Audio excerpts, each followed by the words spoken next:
There's a moment sharp, electric when the mask slips. When someone realizes you see them clearly. The charm? Fake. The concern? Calculated. And now, they know you know. That's when the game changes. Not with honesty, but with sharper tactics. Psychological warfare begins, and you're the battlefield.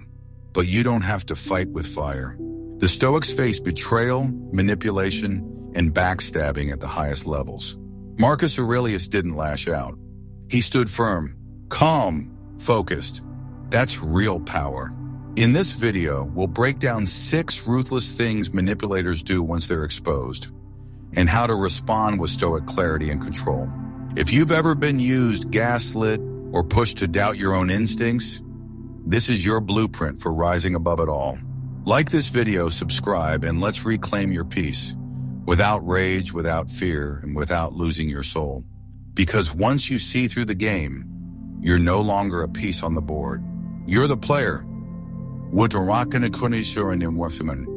Number 1. They flip the narrative. It starts fast. The moment you expose a manipulator, when they realize the mask is gone, and you finally see them for what they are, most people expect retreat, but manipulators don't retreat. They recalculate. And the first move in their playbook is this: flip the narrative. Suddenly, you're not the one with clarity. You're the one causing drama. You're overreacting. You're too sensitive. You're reading into things.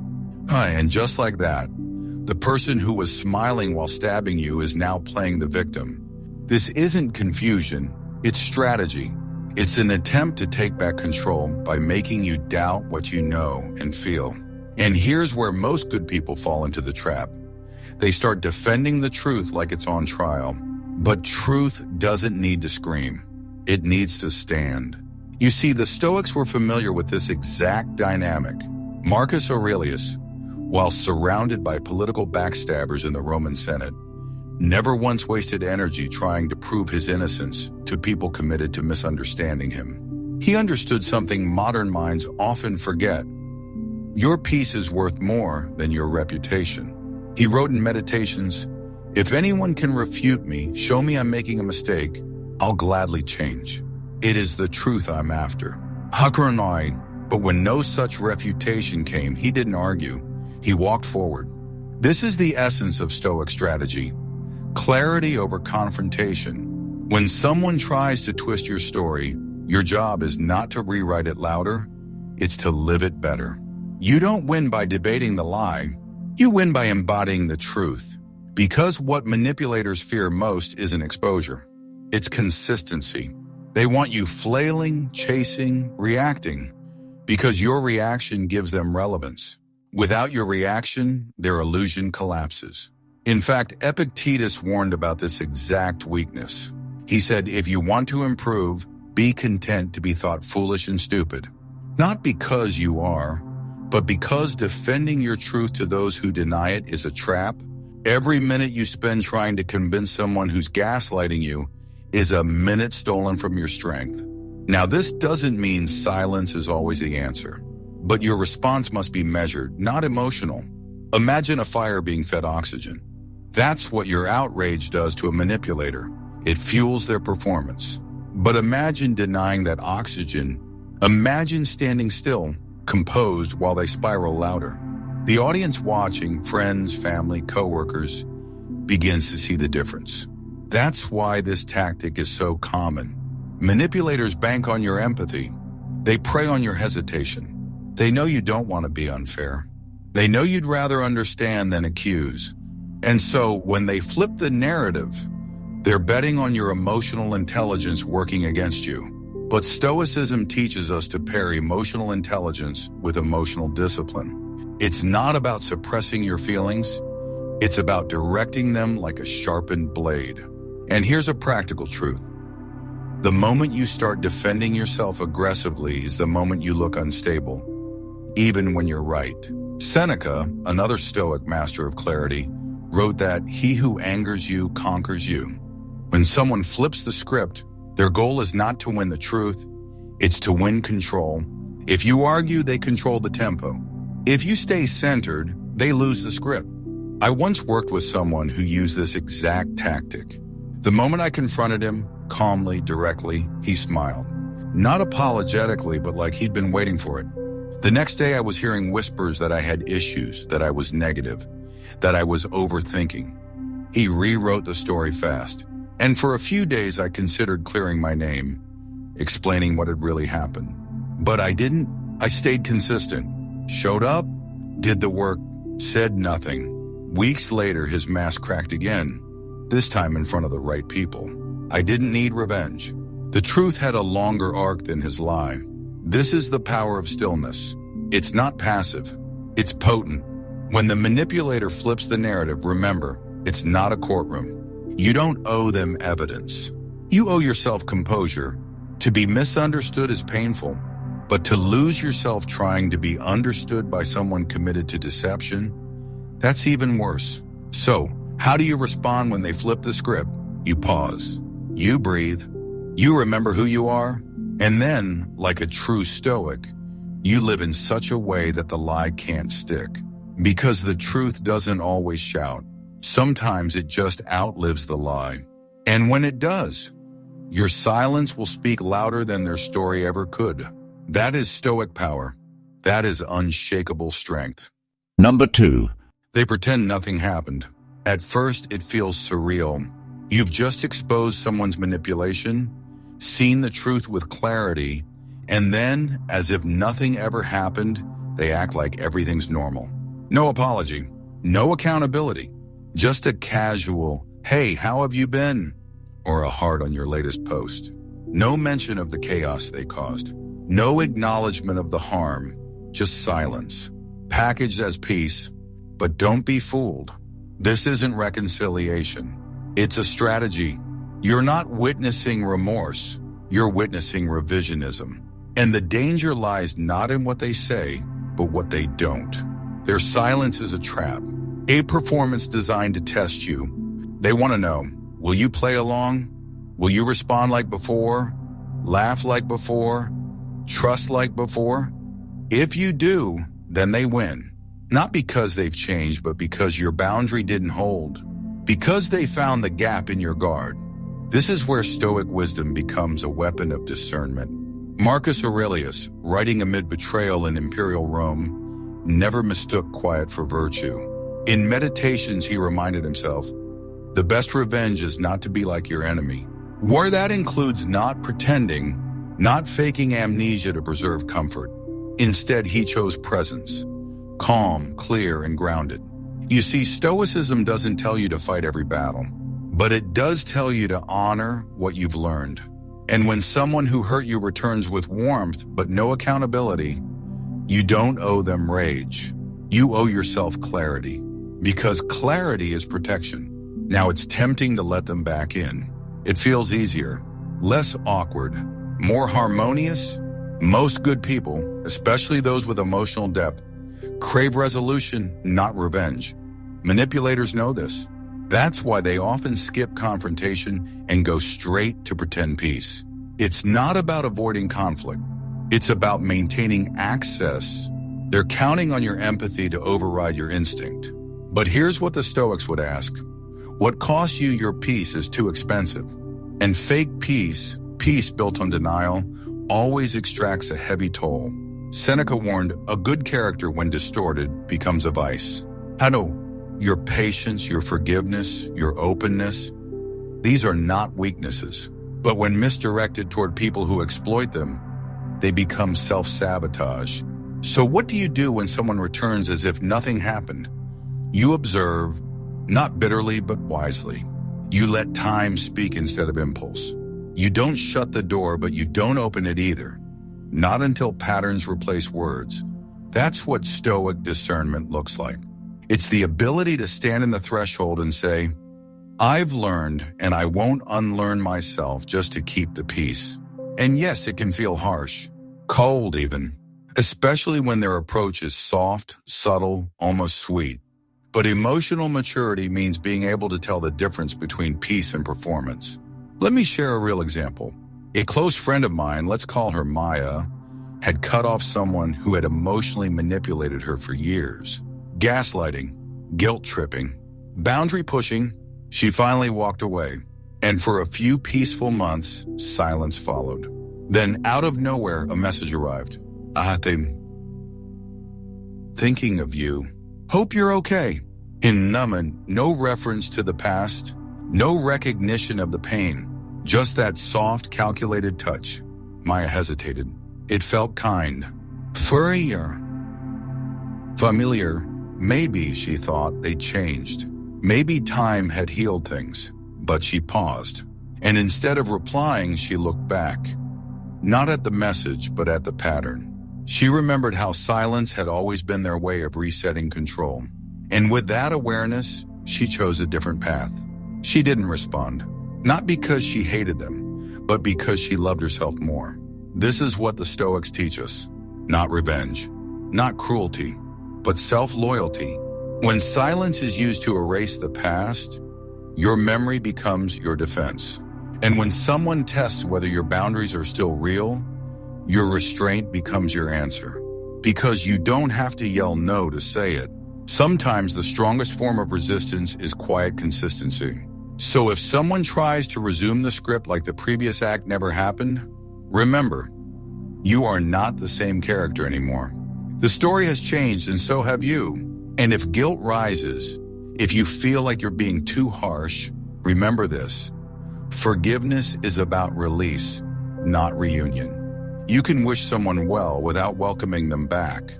You can move on without moving back in. Ultimately, the Stoic way is to protect your peace without pretending. Let them call you cold. Let them label you distant. What matters most is that you remain clear, because in a world that often rewards fake harmony, clarity is the rarest and most radical form of love you can give to yourself. Number 3. They undermine you behind closed doors. It's not always loud.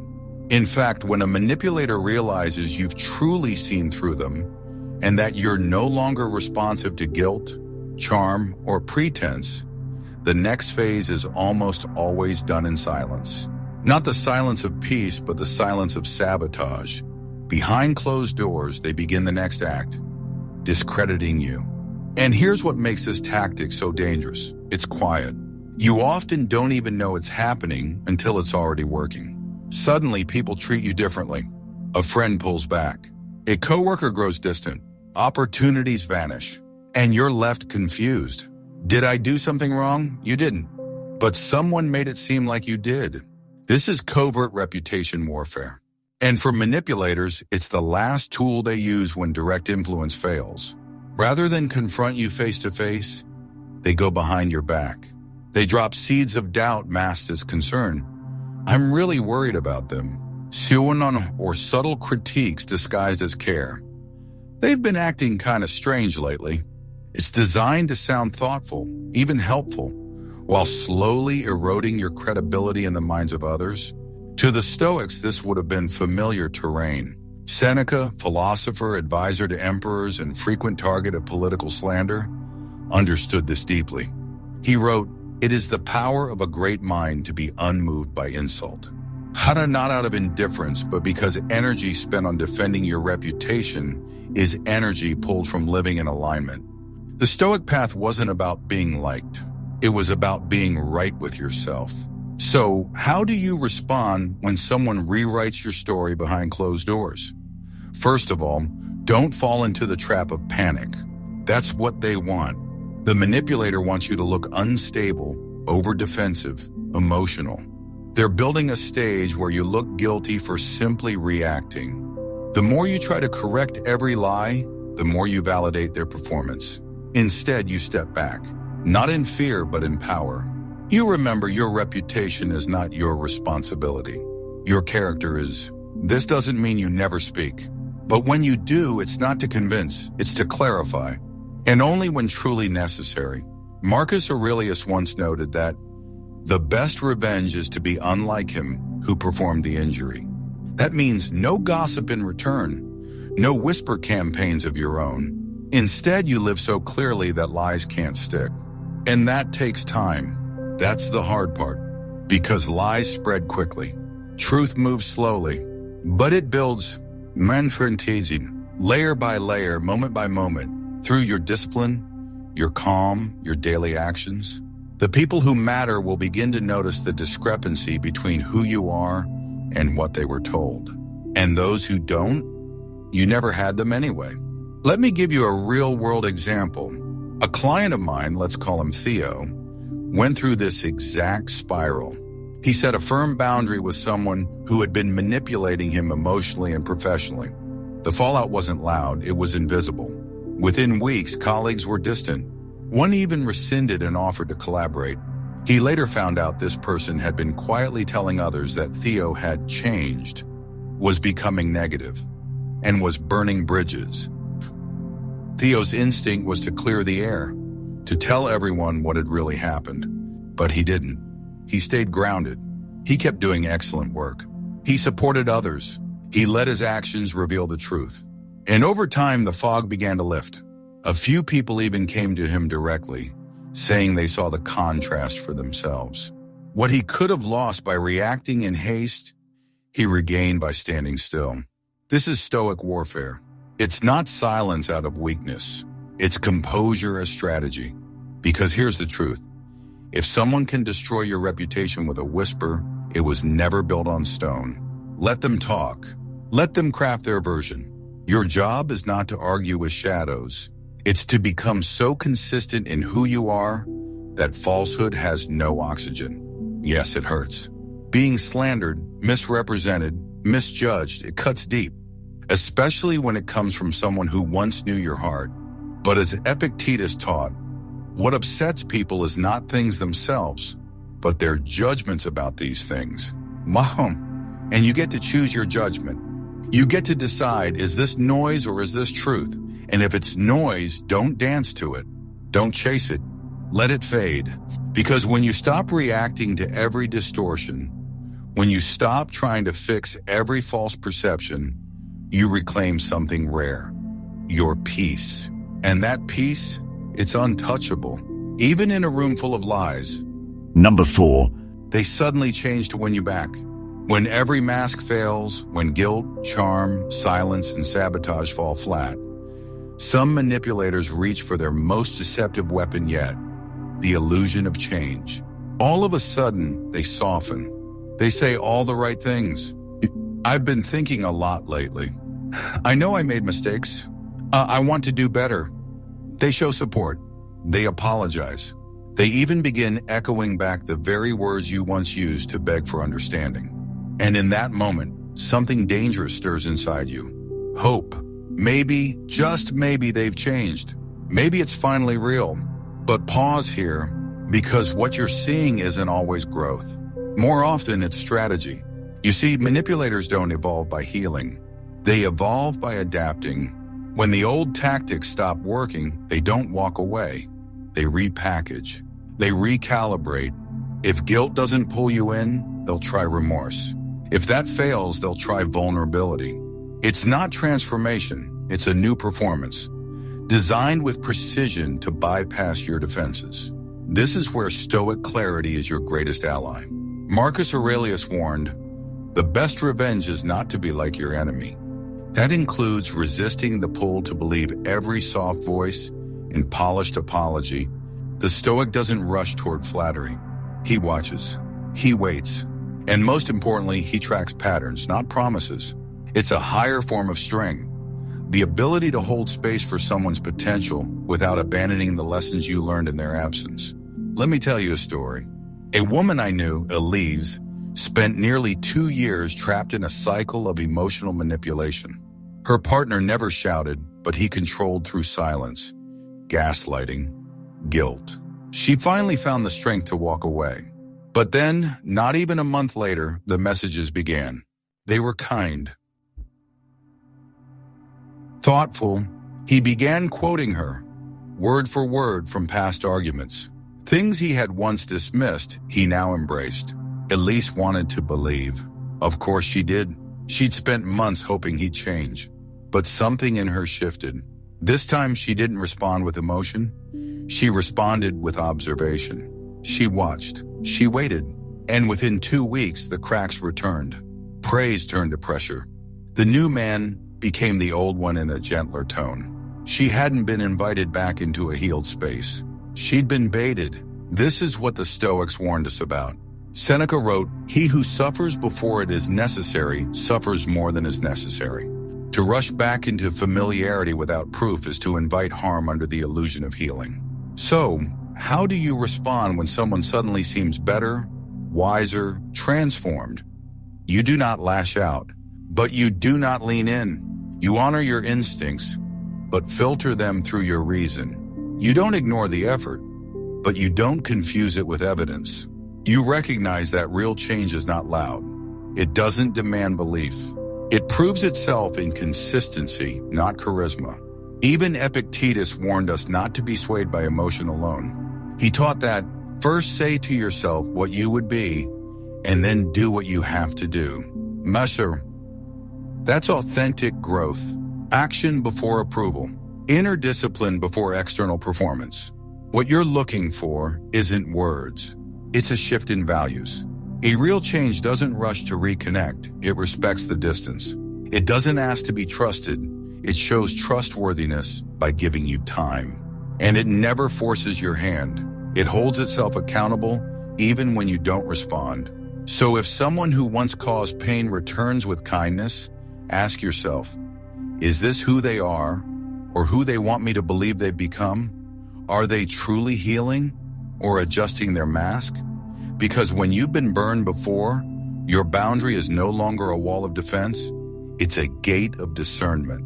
You don't owe them your immediate belief. You don't owe them your access. And you certainly don't owe them your vulnerability. What you owe to yourself is clarity. You can forgive someone without reopening the door. You can hope for their healing without participating in their rehearsal. That's not cold. That's self-honor. And if they've truly changed, they'll understand. They'll give you space. They won't pressure, wish force and turn. They'll let their actions do the speaking. And if they haven't, your distance will expose it far more effectively than your words ever could. Because change that's real doesn't require performance. And peace that's earned doesn't require persuasion. Stay grounded, Mar. Nire wened Roman. Watch closely. And remember, you're not who you were when they first fooled you. And as the Stoics would remind us, truth is never in a rush. If someone's change is real, it will withstand your silence, your caution, your distance. Let them prove themselves over time, not through intensity, but through integrity. Because only time can separate performance from principle. Number 5. They push your boundaries subtly. By now, the mask is cracked. You've seen through the lies. You didn't fall for the charm, the silence, the guilt trips, or the fake transformation. And so the manipulator does something even more dangerous. They don't confront you. They don't apologize. They simply begin testing your boundaries, one subtle gesture at a time. It's rarely dramatic. It begins with a soft ping, a vague message. Hey, just checking in. Nor a heart on your story. A comment that feels too familiar. It's not loud, but it's loaded. Just enough to stir curiosity, doubt, or empathy. This is not harmless. It's reconnaissance. They're testing your emotional gate, seeing if you'll open it just an inch. Because if you do, if you respond, explain, justify, even out of kindness, it tells them one thing: the door isn't fully closed. Stoicism teaches us that discipline isn't just about what you do, it's about what you no longer respond to. Epictetus said, the more we value things outside our control, the less control we have. When someone tests your boundary, they're trying to shift control back into their hands, not through force, but through subtle, emotional pressure. And that pressure comes disguised as innocence, a memory, a casual gesture. But it's all designed to measure you, your softness, your forgiveness, your silence. I've seen this up close. A friend of mine, Jordan, walked away from someone who had manipulated her for years with emotional gaslighting. For a while there was peace, until one day a message came through.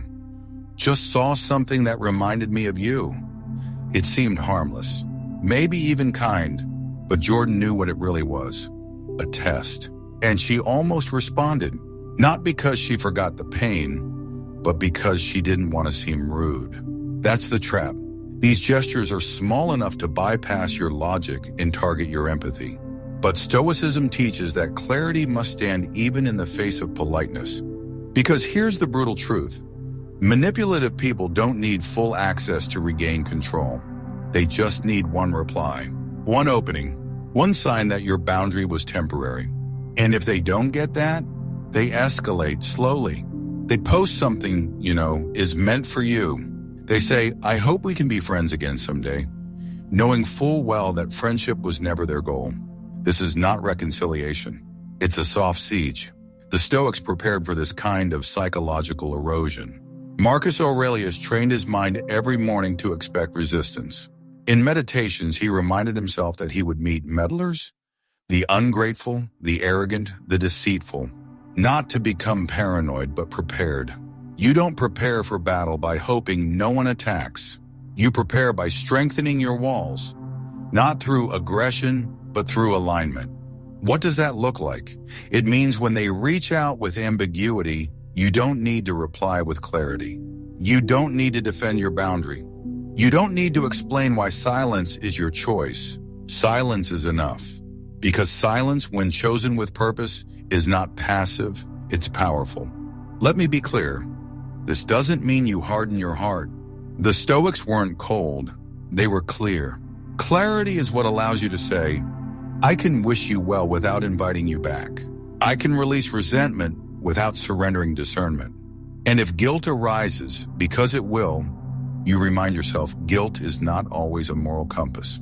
Sometimes it's a leftover emotion from a lifetime of over-explaining. Your worth is not measured by how kindly you respond to someone who once treated you carelessly. Remember what Epictetus taught, freedom is the only worthy goal in life.